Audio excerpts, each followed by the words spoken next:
What if I told you that one of the oldest and most influential books ever written holds the secrets to wealth? And not just spiritual riches, but actual, tangible, wealth-building principles. Would you want to know what they are?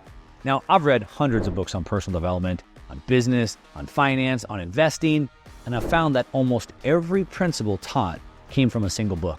And that book is the Bible. Now, before you're quick to dismiss this, because, you think the scriptures are disconnected from modern financial strategies, I want to show you exactly how the Bible is actually bursting with practical advice on building wealth, on managing resources, and securing your family's future. Now, one thing that I've learned is one of the greatest filters in the world is time. Things that last for decades, they're probably good, they're probably true. Think about best-selling books.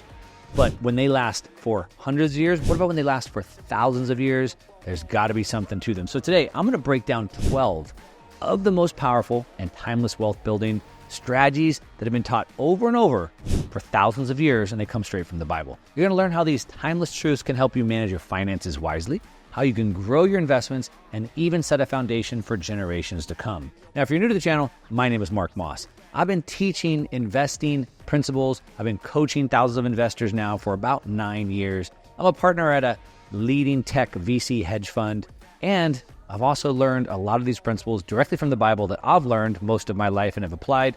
They've worked pretty well for me. I'm really happy to share them with you right now. So let's go.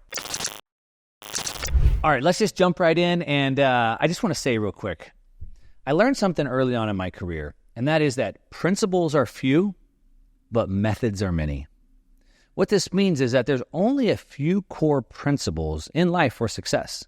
There's a million ways to apply the principles, and that's what all the books are written about. That's what you hear all the people talk about, different ways to apply, different methods to apply the principles, but there's only a few core timeless principles. And of course, Jordan Peterson said that the Bible isn't just true. It is. It's not just true. It's truth itself. And the reason why he says that is because it's the oldest book. Everything has come from it. And so the principles here have been taught over and over, different methods, different applications, but these are the timeless principles. A lot of you might just go, well, doesn't the Bible say that money is the root of all evil? Well, it actually doesn't say that. As a matter of fact, it says in 1 Timothy that the love of money is the root of all evil. It also says in Jude 3 that in the last days there will be difficult times for people who love only themselves and their money. So it's not money, it's the love of money. Now, another thing I want to say before we jump into these 12 rules is that most people think of money as a tool, and it is. Now, unfortunately, the world has sort of twisted this to where they want to use people and they love money. The reality is that we should love other people and use money to better other people's lives. But the fiat monetary system has distorted what we know as money. And the reason why is that while it's supposed to be a tool that could be used for good or bad, the fiat monetary system is a system built on theft, on lies, and deceit. And anything that builds or touches becomes inherently evil. So that's a whole other reason why I'm a sound money advocate. It's why I talk about Bitcoin. But let's just go ahead and just jump right in. I want to talk first about work. So let's start with work. Work being a virtue. Now in the Bible, work is presented not as a post-fall curse, but actually as a foundational aspect of human purpose and dignity. It was given to us as a way to feel this sense of self-worth. And it was instituted long before sin ever entered the world. As a matter of fact, in the beginning of the Bible, in Genesis 2:15, it says that the Lord God took man and put him in the Garden of Eden to work it and take care of it. So all these environmentalists who think we're supposed to leave the world as it is, it's wrong. We were meant to work it and to take care of it. Now, when I was a kid, I was only 9 years old, and my dad was a construction worker. We lived in South Texas. It was super hot, humid. And at 9 years old, he would take me off during my summers to go work with him. And I absolutely hated it. As a matter of fact, I remember as a kid sobbing like a little girl in the van. He didn't care, just took me and did it. But today, I love what I do. And when I'm not doing other things that I love doing right now, like usually hanging with my family or surfing, riding dirt bikes, mountain bikes, if I'm not doing those things I love, then I just want to be working because I love what I do. And I learned the virtue of work. Now, it's taught to me the hard way, unfortunately, but today I love it. Now, a practical tip that we take out of this is that we should embrace our professions. We should embrace the skills that we've been given, the calling that we've been given, And we should use that to bring value to other people. And we should seek job satisfaction. We should be doing things that we like, things that can provide value to other people. Think about how your work improves the world. Think of it as a form of helping others and instead of a selfish endeavor that you do for yourself. All right, now moving on, we've talked about work. Now, hopefully you're working and you're building wealth. And a lot of times people think that wealth is evil, that rich people are greedy or evil. And a lot of people think that having wealth might be bad. However, wealth is actually a gift from God. It was a divine gift. So really, if you understand this, those skills that I have and really the ability to even generate wealth is a gift from God, right?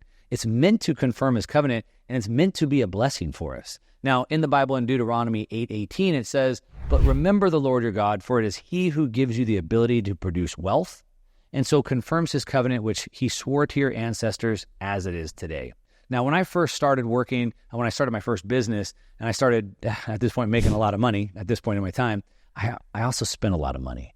I went and bought the big truck. I bought the big fast boat. I didn't think about using wealth as I was like creating it, right? I didn't think about using it wisely because I was kind of creating it so fast. I didn't understand the gift that I'd been given, but then, unfortunately, I lost it. And after losing it all and having to start over, I realized what I had done, and then I started to look at the skills that I had learned, the mental capacity that I had built up, the skills as a gift.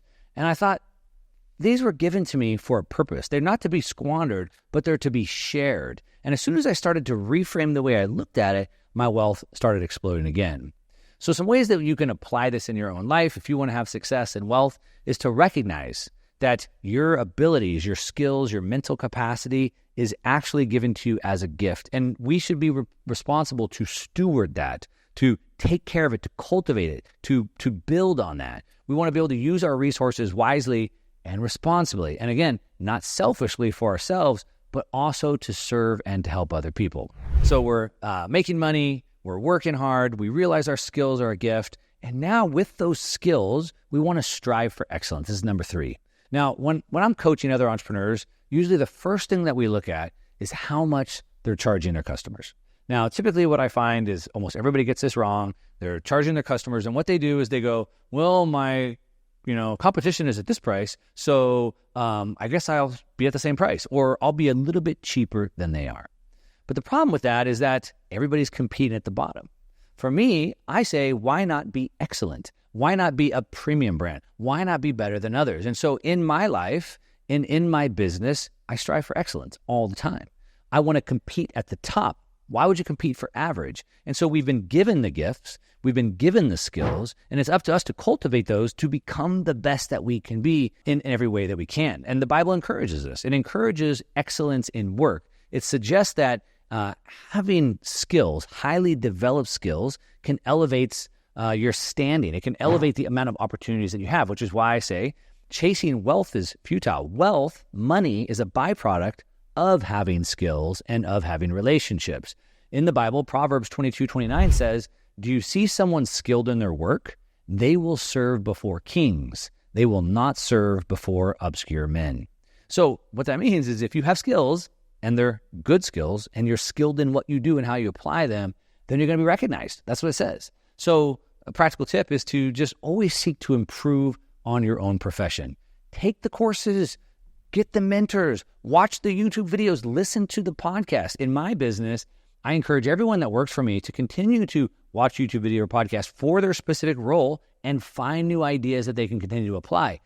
Not just for me, the business owner, but for their own good so they can build those skills. Moving on to number 4, family provision. In the Bible, in 1 Timothy 5:8, it says that anyone who does not provide for their relatives, and especially for their own household, has denied the faith and is worse than an unbeliever. All right. Now, when I grew up, I was middle class. My father, again, as I said, he's a construction worker. We weren't rich at all. We were probably squarely middle class. My father was a crazy hard worker, really set a role model for me, I guess, right? He worked really hard to provide for us. And he didn't provide everything we wanted, but he provided everything we needed. I remember even as a kid, he wanted us to go to, private school, but we couldn't really necessarily afford that. So he would trade work.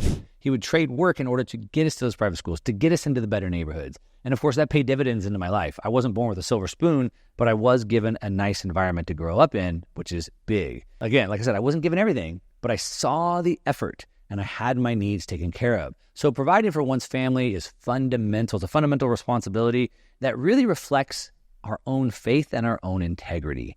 So really what we want to do is we need to be prioritizing our wealth. We need to prioritize our work, the way we make money, the way we build that wealth, prioritize our planning, financial planning, so we can make sure that we can take care of our family's needs. That may include setting up savings, obviously getting health insurance, like planning for educational retirement needs, and all of these things, making sure that our families and our loved ones have what they need. We need to be taking care of them.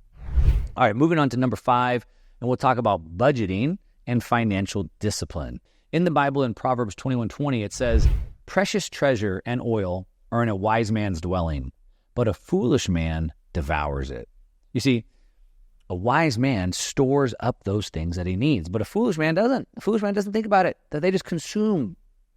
We're not meant to be consumers. We're meant to be creators. We're creating, we're saving, we're pushing value into the world. I wish I could tell you that my path to being an entrepreneur was smooth. I wish I could tell you it was easy, but it's not. It hasn't been. And as a matter of fact, throughout my career, I've invested, I've ran businesses now through 4 major market crashes, 4 different recessions. I've had businesses, investments that crushed it. I've won really big, made a lot of money. I've also lost big. I've told you guys a lot of my stories on those as well. And I've been able to make money really quick. And I've also been very surprised how quickly it can shut off at some point. Now, over the years of tough lessons, I've learned to build financial discipline. Now, it didn't come easy. I'd have a couple tough lessons. Like I said, smooth seas never made a skilled sailor. And so I've had to learn the hard way, unfortunately, to build that financial discipline. And this, for me, includes owning assets, having strong cash flow. For me, because of my ups and downs, it means keeping a huge cushion of cash savings for me. More than some financial advisors think I should, but it just feels good for me. So really what we want to understand here is that wise management of resources through budgeting, through savings, through planning is actually sort of the hallmark of having wisdom. Understanding that there is seasons, you have to be prepared for that. A practical tip of how you can apply that is to really think about what is that you need? How could I live on less than I produce? And then develop and stick to that budget, stick to that plan. Now, I'm not believing that we should save our way to wealth, but we do want to manage the resources that we have appropriately. We want to cut unnecessary expenses, maybe change your credit card every once in a while to get rid of all those automatic charges on there. Prioritize saving so you have some cushion there. And of course, prioritize investing to build a financial cushion and of course, secure your wealth into the future. Now, number 6 is a controversial topic that you hear other maybe Christian people talking about. And it's something I very greatly disagree with Dave Ramsey on, but it is important to point out, and that is that we need to be cautious of debt. Now, Dave Ramsey, again, I'm not a big fan of his. He says that you should not have debt. You should pay off all your debt. He tells everyone that, we don't have debt, right? But it fails to take into consideration that we are in a debt-based monetary system. And that means that money is created through debt. And so if we want to build wealth, then we sort of need to learn how to use debt. But here's the key. We have to learn how to use it responsibly. So Dave Ramsey's right for the majority of people because they've never learned how to use it responsibly, but that's not me and you. I think of debt sort of like fire, where fire can warm up my house, but if I'm not responsible with it, it could also burn my house down. So in the Bible, they talk about debt being this form of bondage, and they caution us about the risks. In Proverbs 22:27, it says that the rich rule over the poor and that the borrower is slave to the lender. It's good context. Obviously, in our day and age, if you can't pay that debt, we have ways to get out of it, but I still think about it that way. The rich rule over the poor, the golden rule. Who has the gold makes the rules kind of a thing. Now, for me, I've talked about some of my financial struggles. One of them was in 2008, the great financial crash, and I had way too much debt that I couldn't service when the entire global market crashed. I couldn't service the debt, and I got caught off sides. It wasn't good for me. But you can also think about other ways that debt could be bad. So, for example, people go to college and get student loans, and now this becomes this form of bondage where now they have to work to pay off that debt. They couldn't take time off, things like that. But the real practical tip here is be careful with the debt. Don't get caught off sides like I did. Be careful of taking long-term debt because you could be a slave to the lender, meaning you have to work to always be able to pay that back. Avoid really like high interest debt, what I would call bad debt. These would be like unnecessary loans, using debt to do consumable things like going on vacation and things like that. Pay cash for those things. Good debt would be using debt for making more money. buying rental properties, building a business, things like that. Number 7, the Bible says that we should be actually investing for growth. Now, I talk about investing mostly on this channel, and yes, that is a biblical principle. It tells us that we should do that. Now, in the Bible, they have a parable, a story about talents. And it teaches us the importance of using what we're given to generate more. The master left, and he left talents with each of his servants. When he came back, he asked his servants how much you had. And the one that had made a lot of money back, he got more money to work with, or more talents. The one who made a little bit more, he also got more talents. But one of the servants went and hid the money and said, hey, we didn't want to invest it because we were afraid to lose it. We know that you don't want to lose your money, so here is your money back. And that servant was called evil and wicked, and he was cast out. And so basically this is teaching us that we need to be investing if we want to get more back. Now, what I found is the big difference between a poor and a wealthy mentality is how they think about things and really the words that they use. You can hear it as they talk. So a poor mentality thinks of everything as an expense. They think of like, I have to spend this money. I'm spending my time doing this, right? I'm spending my money, things like that. But a wealthy mindset thinks about things differently. They think about things as investing, as in I'm investing my time. I'm investing my money. Now, just last week, I signed up for a mastermind program. It cost me $28,000, which is a crazy huge expense, right? Well, no, not for me. I don't look at it as an expense. I look at it as an investment.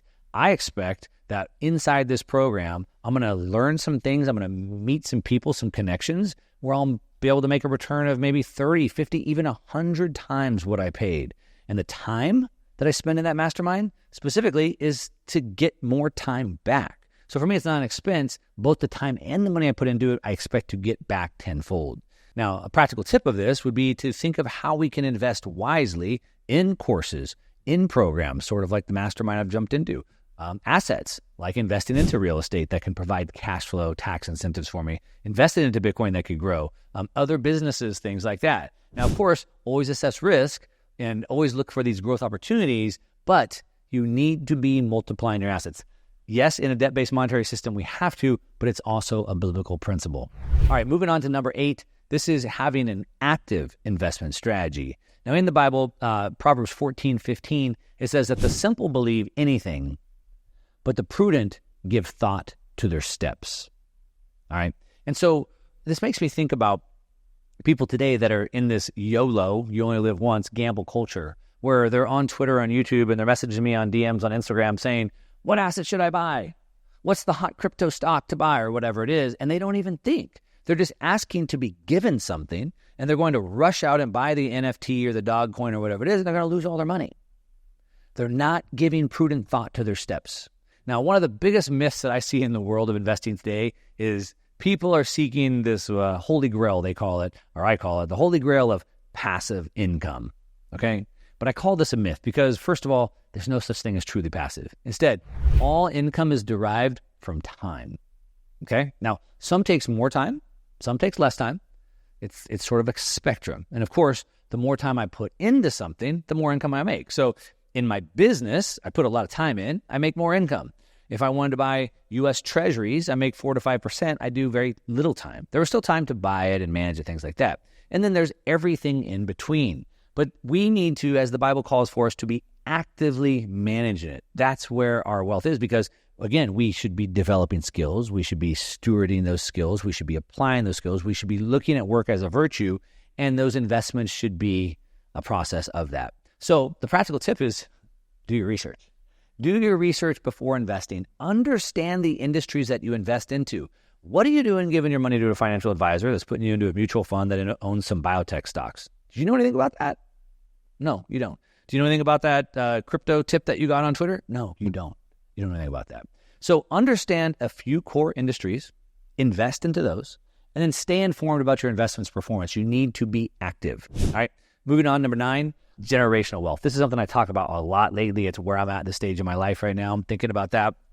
And it's actually a biblical principle. In Proverbs 13:22, it says, a good person leaves an inheritance for their children's children, but a sinner's wealth is stored up for the righteous. Doesn't just leave it for their children. A good person leaves it for their children's children. Now, planning for the future is a big deal. It should be a big deal. Like we've already discussed that. right? But the reason why I'm thinking about this a lot right now is because my kids are getting older.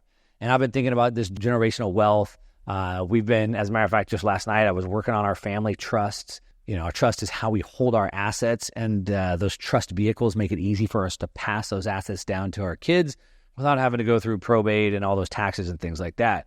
We're also adding other types of things on top of them, like whole life vehicles, whole life insurance vehicles that can put money back into the trust. We also built like this constitution. So it's basically a set of rules that our trust will follow as it goes down through the generations. But one idea that I see gaining traction today is one that really bothers me, and it's the idea of not leaving anything for your kids. They like to say that it's because, you're going to ruin your kids if you don't leave them anything. Well, I'm here to tell you that that is a Marxist idea, as in Karl Marx, right? It's a Marxist idea that's crept into the mainstream. It's not a biblical idea, right? I hate to break it to you. It's not the money that's going to ruin your kids. It's your failure to raise and teach your kids properly. But what happens to the second, the third, the fourth generations? What happens to them if they're not equipped properly? Well, that's a problem, which is why I'm working on a family constitution. It's where we spell out in detail what the Moss family stands for, what it stands against, the types of thinking, the type of values we represent, the types of ideas that are eligible to tap into the family trust. Now, like I said, this is a biblical principle. The Bible supports the idea of building wealth that extends beyond one's lifetime to benefit future generations. So, practical tip, focus on long-term wealth creation. Focus on assets that will stand the test of time. These are what I call trophy assets. These could be businesses. These could be trophy assets, key pieces of real estate, beachfront, lakefront, things like that. Bitcoin, of course, is an asset that's basically immortal.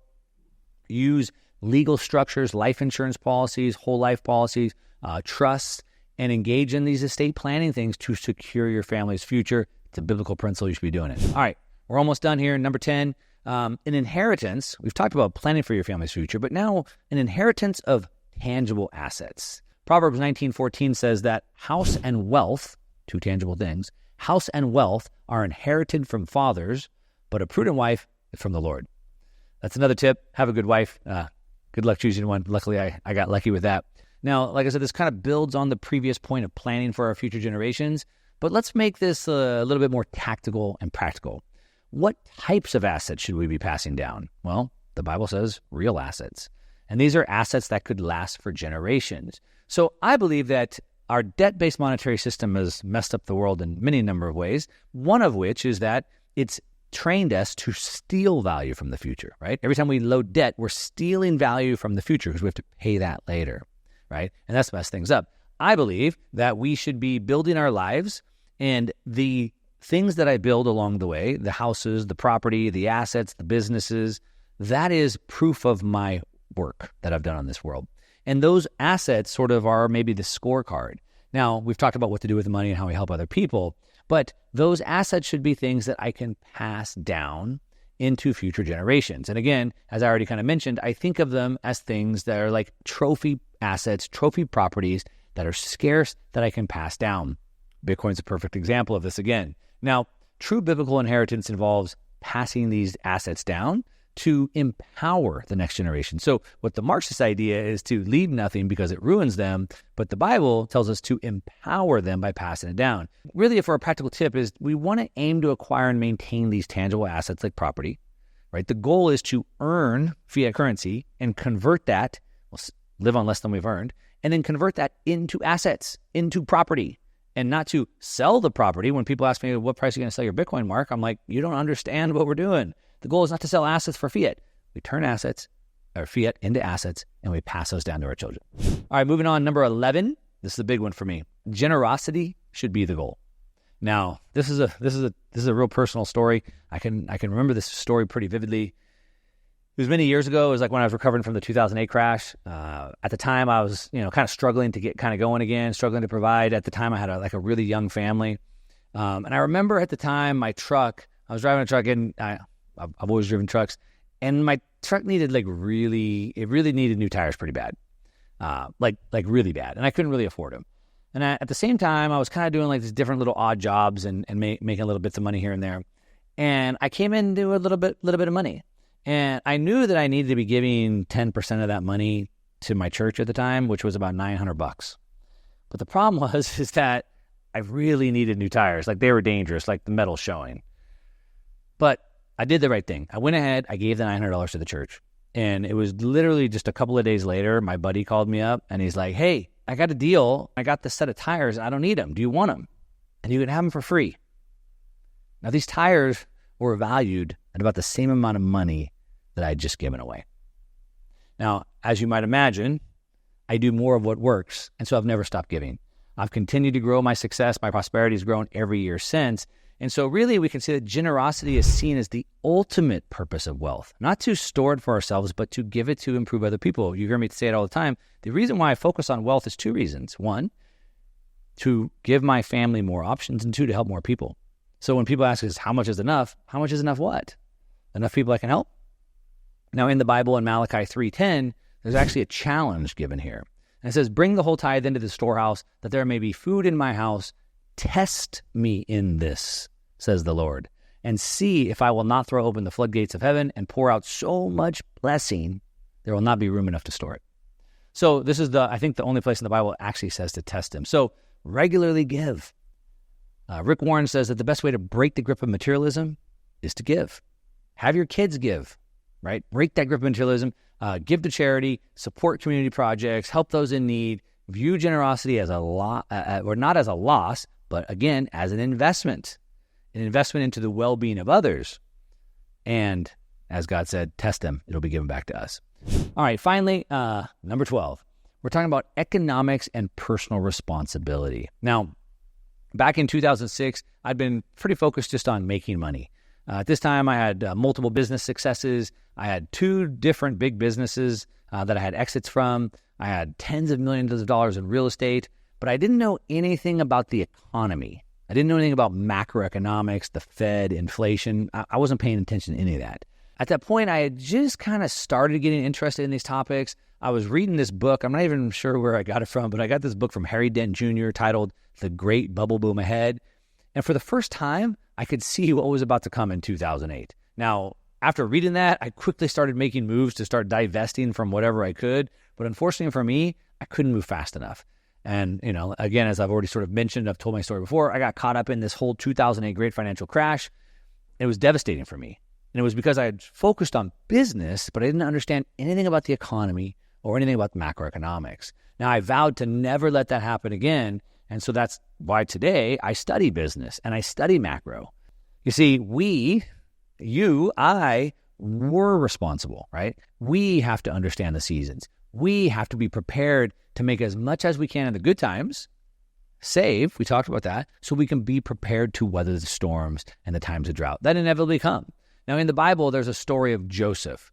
And Joseph goes to Egypt, and he helps Egypt get through this major famine. And basically, it illustrates the consequences of relying too heavily on government provision, which can lead to a loss of personal freedom and property every time. In Genesis 47:13, it says, Joseph's management of Egypt's resources during the famine saved the country. And not just the country of Egypt, but his family that came to Egypt to get help. So what we want to do here is we want to take personal responsibility. It always starts with that. No one's coming to save you. Take personal responsibility for your own economic decisions. You got to be prepared for future uncertainties because they're going to come.